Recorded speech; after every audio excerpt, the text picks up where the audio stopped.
Okay. Well, I think, first of all, I was saying that the Maker Faire Cairo took place in February of this year, and it was our first in an Arabic-speaking country. It was great to see, a diverse group of makers and about 5,000 attendees. One of the exhibits that surprised me was seeing a maker who had sort of a small car with 4 wheels on it, and a camera and a claw. And I went up to him and asked, "What is it?" And he said, "Well, it's like a bomb diffusing unit." And he said, "We have, IEDs and stuff in our neighborhood, and what do we do about them? We can't afford an expensive military, equipment to go out there, and nobody comes to do anything. So I'm going to figure this out myself."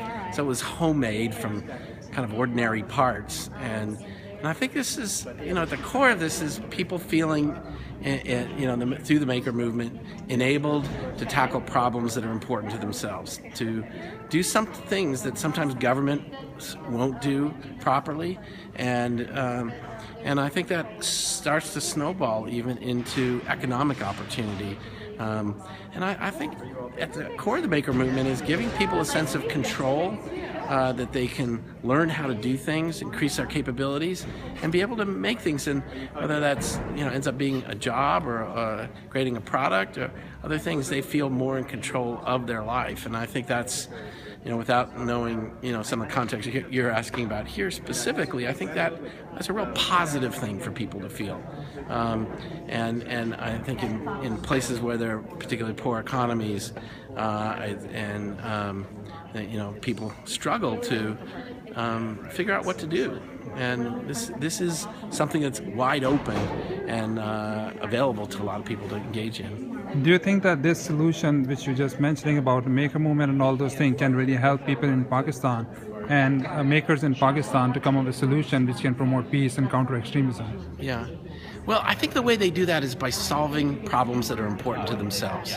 I don't Thank think you they. so much. Thank you. We'll see All you right. tomorrow. Okay. And of course, the offer's always open. You guys can come down to the studio in San Jose when great. it's not like the Okay. crazy week. Okay. Thank you very much. I appreciate it, Heather. Good job. Thank Thanks. you. Sorry. I think the way they do this is by solving problems that are important to themselves. Counterterrorism or these things are kind of abstract. And makers solve problems, we use a phrase, scratch their own itch. They see something and they want to do it. And that snowballs. It means you feel empowered to tackle things rather than passive. You're active in doing things. And so I believe it can. I believe it's grassroots. I believe it's inclusive. And this can I think, be a way for people to participate, to create culture, to create, economic opportunity. Thank you very much. Okay, thank you.